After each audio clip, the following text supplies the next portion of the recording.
पैसा एक ऐसी चीज़ जो आज के ज़माने में सब कुछ बन चुका है। हर सपना, हर डिसीजंस और हर रिश्ते कहीं न कहीं इससे जुड़ गए हैं।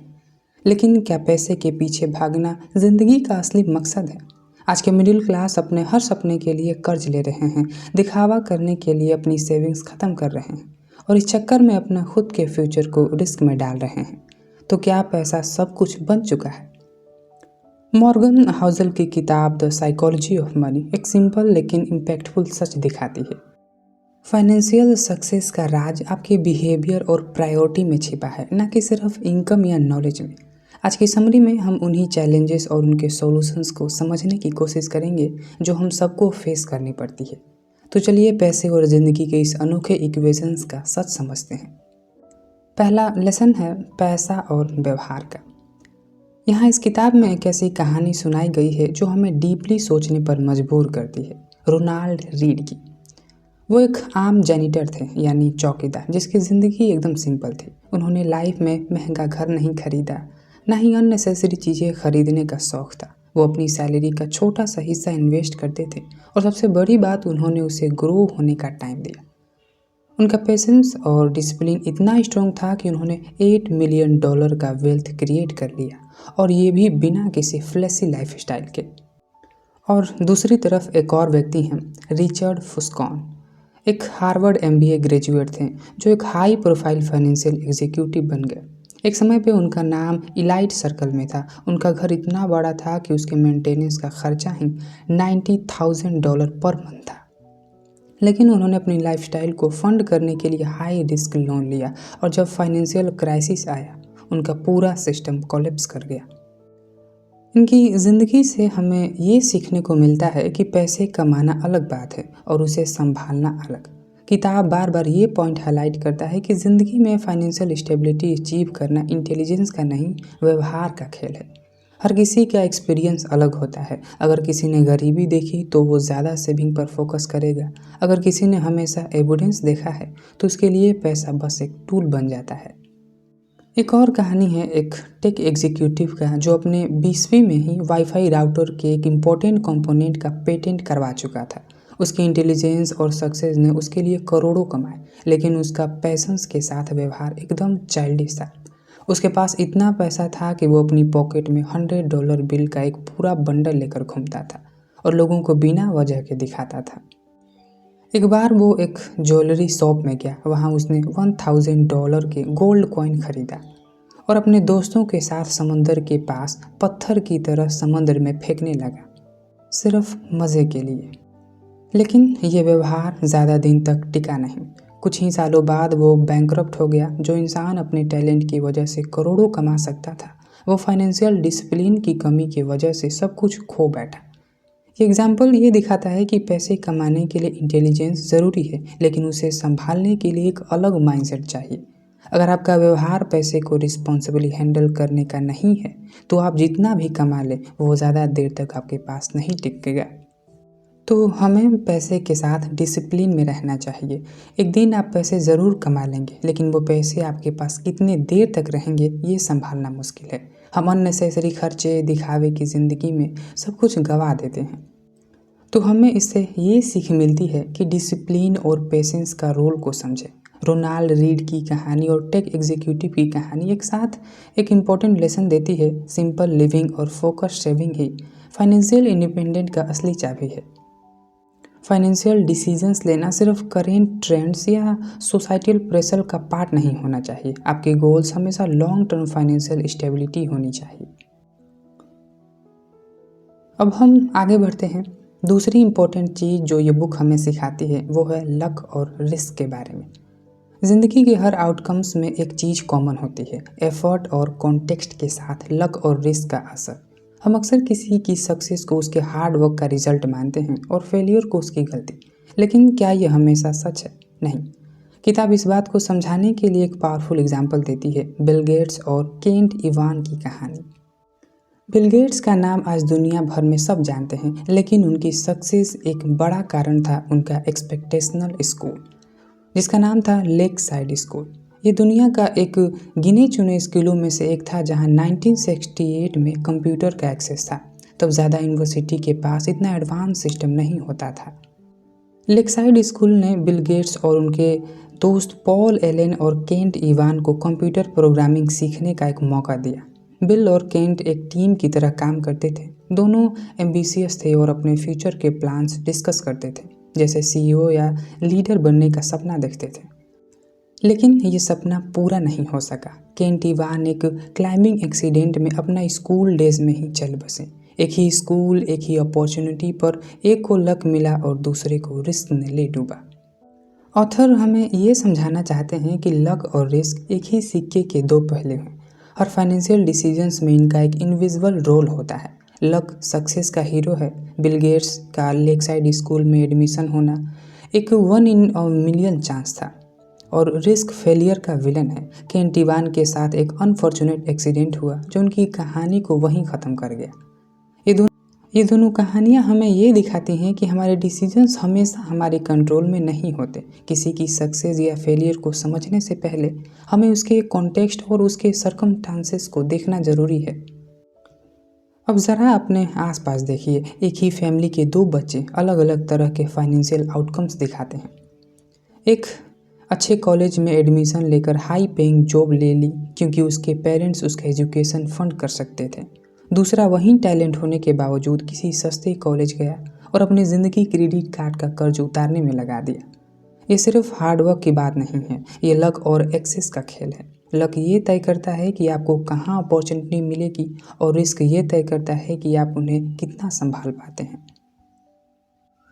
और अगर हम इसको एक रियल लाइफ एग्जाम्पल से समझें, तो मान लीजिए आप एक एक्टर बनना चाहते हैं, तो आपको बहुत मेहनत करनी होगी। अगर वही किसी सेलिब्रिटी का लड़का एक्टर बनना चाहता है, तो उसके लिए वो रास्ता बहुत आसान होगा। तो यहाँ पर लक एक इनविजिबल फैक्टर की तरह काम करता है, जिसे हमें समझना बहुत ज़रूरी होता है। तो हमें इससे सीख मिलती है कि हमें अपनी रियलिटी को एक्सेप्ट करना होगा और रिस्क से डरना नहीं होगा।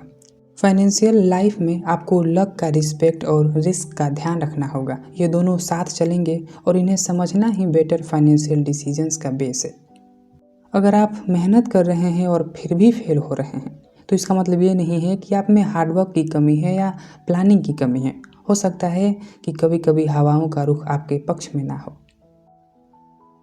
अब हम आगे बढ़ते हैं और इस बुक के एक बहुत ही इम्पोर्टेंट पॉइंट को समझते हैं कि कब काफ़ी होता है। ज़िंदगी में सबसे मुश्किल सवाल ये है कि कब काफ़ी होता है।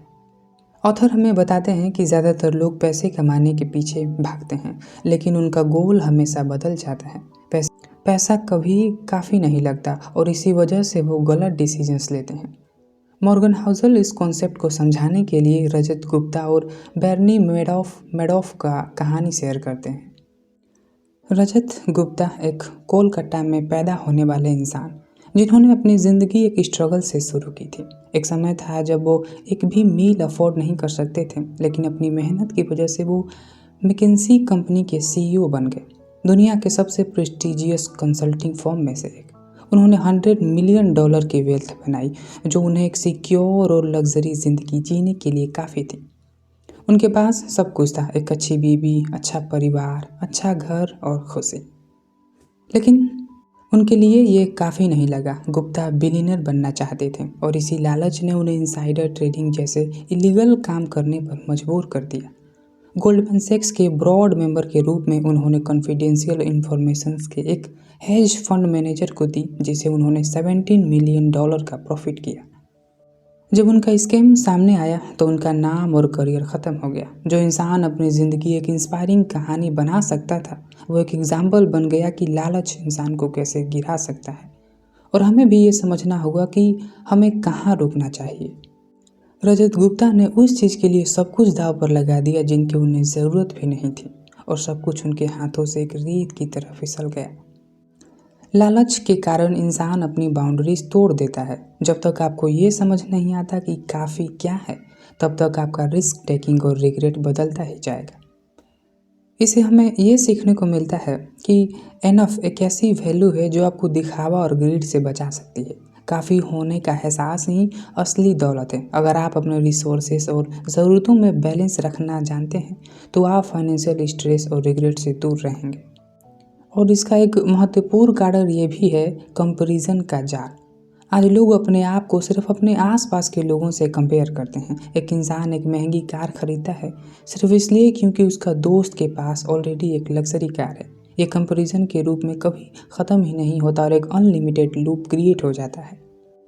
वॉरेन बफेट ने एक बात कहा था, if you are not happy with what you have, you won't be happy with what you gate.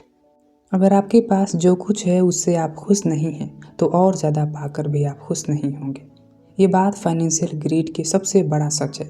जब तक हम अपने डिज़ायर्स को कंट्रोल करना नहीं सीखेंगे तब तक हम खुद को एक रेस में दौड़ते हुए पाएंगे, एक ऐसी रेस जो कभी ख़त्म नहीं होती। तो सवाल ये है कि काफ़ी होने का मतलब क्या है? आखिर हमारे पास कितना पैसा हो कि हम उसे काफ़ी समझें? मॉर्गन हाउसल इस कॉन्सेप्ट को समझाते हैं, काफ़ी होने का मतलब है फ्रीडम का एहसास। जब आपके पास पैसा इतना है कि आप अननेसेसरी रिस्क लेने की ज़रूरत नहीं, तब आप सच्ची फाइनेंशियल फ्रीडम में जीते हैं। काफ़ी का मतलब ये नहीं है कि आप अपने ड्रीम्स को छोड़ दें, इसका मतलब है अपने गोल्स और अपनी ज़रूरतों में बैलेंस बनाना। अब हम अगले पॉइंट पे चलते हैं, कंपाउंडिंग का जादू, यानी पैसे से पैसा कमाना। ऑथर कहते हैं फाइनेंशियल सक्सेस का असली राज कंपाउंडिंग में छिपा है। लेकिन कंपाउंडिंग एक ऐसा कॉन्सेप्ट है जिसे लोग अक्सर अंडर एस्टिमेट करते हैं क्योंकि इसका असर धीरे धीरे दिखाई देता है। इसमें लोग इम्पेशेंस की वजह से उसका पूरा पोटेंशियल नहीं समझ पाते। मॉर्गन हाउसल इस कॉन्सेप्ट को समझाने के लिए एक पावरफुल कंपैरिजन देते हैं, वॉरेन बफेट और जिम सिमोन की कहानी। वॉरेन बफेट दुनिया के सबसे सक्सेसफुल इन्वेस्टर में से एक हैं। उनकी नेटवर्थ 84.5 बिलियन है। लेकिन ये सक्सेस उनकी इन्वेस्टिंग स्किल्स के अलावा कई और चीज़ पर बेस्ड है, टाइम और पेशेंस पे। एक बार स्टीव जॉब्स ने वॉरेन बफेट से एक सिंपल सवाल पूछा कि आपकी इन्वेस्टिंग स्ट्रेटजी एकदम सिंपल है तो हर कोई आपकी नकल क्यों नहीं करता। उन्होंने एक बात कहा कि because nobody want to get rich slow, यानी कोई भी धीरे धीरे अमीर नहीं बनना चाहता। आपको जानकर हैरानी होगी कि बफेट के 84.5 बिलियन में से 84.2 बिलियन उन्होंने 50 साल के अंदर कमाया। 81.5 बिलियन रिटायरमेंट के एज के बाद आया। इसका मतलब ये है कि उनकी फाइनेंशियल सक्सेस सिर्फ उनकी इन्वेस्टमेंट रिटर्न का कारण नहीं बल्कि उनके लॉन्ग टर्म कमिटमेंट का रिजल्ट है। बफेट की सक्सेस उनकी स्किल के साथ साथ उनकी पेशेंस और टाइम को लेवरेज करने की एबिलिटी का रिजल्ट है। कंपाउंडिंग का मैजिक तभी काम करता है जब आप उसे लॉन्ग टर्म तक चलने देंगे। अब जिम साइमंस को देखिए, वो एक हेज फंड मैनेजर हैं और उनका एनुअल रिटर्न वॉरेन बफेट के रिटर्न के 3 गुना है, 66% पर ईयर। लेकिन फिर भी उनकी नेटवर्थ बफेट के कंपैरिजन में सिर्फ 25% है। ऐसा क्यों? जिम साइमन ने इन्वेस्टिंग तब शुरू किया जब वो 50 साल के हो चुके थे और उनके पास कंपाउंडिंग को काम करने का उतना टाइम नहीं था जितना बफेट के पास था। यही डिफरेंस है कंपाउंडिंग का। रिटर्न्स जितना हाई हो, अगर टाइम का फैक्टर मिसिंग है तो कंपाउंडिंग का पोटेंशियल अचीव नहीं होता।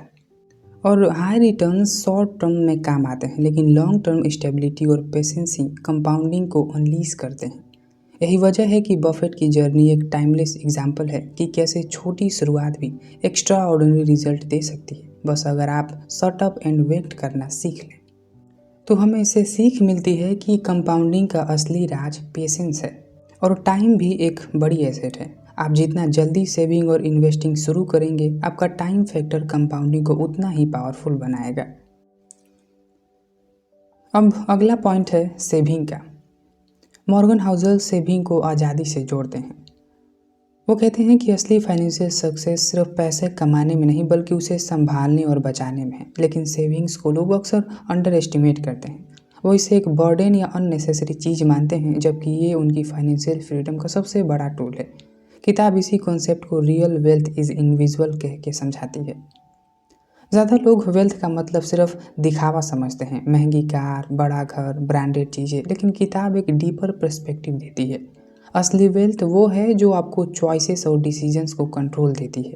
जब आपके पास सेविंग होती है तो आपके पास ऑप्शंस होते हैं। आपको जॉब के लिए डिस्परेट नहीं होना पड़ता और अनएक्सपेक्टेड इमरजेंसी को कॉन्फिडेंटली फेस कर सकते हैं। मॉर्गन इसको एक सिंपल फार्मूला से समझाते हैं, saving is equal to control over your time. एक इंसान जो अपने एक्सपेंसेस के लिए हमेशा पेचेक पर इंडिपेंडेंट है, उसके पास फ्रीडम नहीं होती। अगर वो अपने बॉस से नाराज है तो भी वो रिज़ाइन नहीं कर सकता, क्योंकि उसके पास सेविंग का बैकअप नहीं है। दूसरी तरफ एक इंसान जो रेगुलरली सेव करता है, वो अपने टाइम और डिसीजंस का मालिक होता है। सेविंग का मतलब सिर्फ इमरजेंसी के लिए पैसा रखना नहीं है, ये आपकी ज़िंदगी के हर डिसीजंस में फ्रीडम लेता है, चाहे वो एक जॉब का सिलेक्शन हो या अपनी हॉबीज़ को परस्यू करना। तो हमें इससे सीख मिलती है कि असली रिचनेस का मतलब है अपनी ज़िंदगी का कंट्रोल खुद के हाथों में रखना। जब आप सेविंग करते हैं तो आप एक बैकअप प्लान बनाते हैं जो आपके अनएक्सपेक्टेड सिचुएशन में भी स्ट्रॉन्ग रखता है। दिखावा या अननेसेसरी एक्सपेंसेस सिर्फ टेम्प्रोरी खुशी देते हैं, लेकिन सेविंग आपको फाइनेंशियल इंडिपेंडेंस और सुकून दोनों देती हैं। अब अगला पॉइंट है जो बहुत ही दिलचस्प है, reasonable is greater than rational. Morgan कहते हैं कि फाइनेंशियल डिसीजन सिर्फ लॉजिक या रेशनैलिटी पर बेस्ड नहीं होने चाहिए। ज़िंदगी के फाइनेंशियल प्लान उसके लिए होना चाहिए जो आपको कंफर्ट और स्टेबिलिटी दे सके, चाहे वो हर लॉजिक के टेस्ट में फिट ही ना बैठे। किताब का ये थीम ये समझाता है कि हर इंसान के फाइनेंशियल जर्नी अलग होती है और परफेक्ट प्लानिंग से ज़्यादा ज़रूरी है रीजनेबल प्लानिंग। इसको एक इन्वेस्टर के एग्जाम्पल से समझते हैं जो मार्केट क्रैश के बाद अपने स्टॉक बेच देता है। लोग कहते हैं कि ये एक इरेशनल डिसीजन था, क्योंकि लॉन्ग टर्म के लिए मार्केट में बने रहना ही बेस्ट स्ट्रेटजी है। लेकिन उस इन्वेस्टर के लिए ये डिसीजन रीजनेबल था, क्योंकि वो अपने पैसों के साथ कंफर्टेबल रहना चाहता था। ये एग्जाम्पल हमें ये बताता है कि फाइनेंशियल प्लानिंग का एक ही गोल्डन रूल नहीं है। हर इंसान को अपने फाइनेंशियल डिसीजंस उस हिसाब से लेने चाहिए जो उसकी पर्सनैलिटी और ज़रूरतों के लिए फ़िट हो। अगर आप अपने प्लान्स के साथ इमोशनली सिक्योर महसूस नहीं करते तो वो कितने भी लॉजिकल हो वो काम नहीं करेंगे। इसलिए एक परफेक्ट प्लान से ज़्यादा बढ़िया है रीजनेबल प्लान। परफेक्ट प्लान का प्रॉब्लम यह है कि वो अनप्रिडिक्टेबल सिचुएशन को एड्रेस नहीं करता। फाइनेंशियल मार्केट में अप डाउन, ज़िंदगी में इमरजेंसी और personal preference, all this factor ensure की परफेक्ट प्लानिंग का एक इल्यूजन है। रीजनेबल प्लानिंग आपको इन सभी सिचुएशन के लिए फ्लेक्सिबल और प्रिपेयर्ड रखता है। फॉर एग्जाम्पल कि एक इन्वेस्टर जो लॉन्ग टर्म गोल के लिए इन्वेस्ट करता है, उसे छोटी फ्लक्चुएशन से परेशान होने की ज़रूरत नहीं है। लेकिन अगर वो सिर्फ शॉर्ट टर्म के लिए इन्वेस्ट कर रहा है तो उसके स्ट्रेटजीज उसके गोल के हिसाब से एडजस्ट होनी चाहिए। तो इसका कंक्लूजन ये है कि फाइनेंशियल प्लानिंग का असली मकसद ये नहीं है कि आप हमेशा परफेक्ट या रेशनल डिसीजन लें, बल्कि ये है कि आप ऐसे डिसीजंस लें जो आपके लिए प्रैक्टिकल और सस्टेनेबल हो। रीजनेबल प्लानिंग आपको अपनी जर्नी के हर फेज़ में पीस और कॉन्फिडेंस देती है, जो किसी भी रेशनल प्लान से ज़्यादा वैल्यूएबल है। अब हम इस बुक के एंडिंग मैसेज पे आते हैं कि आखिर ये बुक हमें समझाना क्या चाहता है। पैसे हमारी ज़िंदगी का एक इम्पॉर्टेंट हिस्सा है, लेकिन क्या आपने सोचा है कि हम इसे कैसे ट्रीट करते हैं? ज़्यादा लोग पैसे कमाने और खर्चे करने के चक्कर में ये भूल जाते हैं कि पैसे उनकी ज़िंदगी का एक टूल है, ना कि उनका मास्टर। मॉर्गन हाउसल इस किताब के एंड में एक सिंपल लेकिन इम्पैक्टफुल मैसेज देते हैं, पैसे सिर्फ एक गुलाम है, आप उसके मालिक हैं। अक्सर हम वेल्थ का मतलब सिर्फ बैंक बैलेंस और एसेट के नंबर से लगाते हैं, लेकिन किताब एक डीपर पर्सपेक्टिव देती है। वेल्थ का असली मकसद है फ्रीडम। वो फ्रीडम जो आपकी अपनी पसंद की ज़िंदगी जीने का मौका देती है, जो आपको अपने टाइम और डिसीजंस पे कंट्रोल देता है। लेकिन प्रॉब्लम तब आती है जब पैसे हम पर कंट्रोल करना शुरू कर देता है, जब हम अपनी डिसीजंस को दिखावे के लिए खर्चे करते हैं, और जब हम शॉर्ट टर्म लग्जरीज के लिए लॉन्ग टर्म सिक्योरिटी को सेक्रीफाई कर देते हैं, और जब हम अपनी लाइफ के हर डिसीजंस को पैशन के हिसाब से नापते हैं, तब पैसा हमारा गुलाम नहीं, हम उनके गुलाम बन जाते हैं। अगर आपका गोल सिर्फ ज़्यादा से ज़्यादा पैसा कमाना है तो आप हमेशा एक एंडलेस रेस में दौड़ते रहेंगे। लेकिन अगर आप अपने पैशन को अपने ड्रीम्स और सुकून के लिए अलाइन करते हैं तो आप सच्ची फाइनेंशियल इंडिपेंडेंस अचीव करेंगे। हमें ये समझना होगा कि सेटिस्फेक्शन ही असली धन है।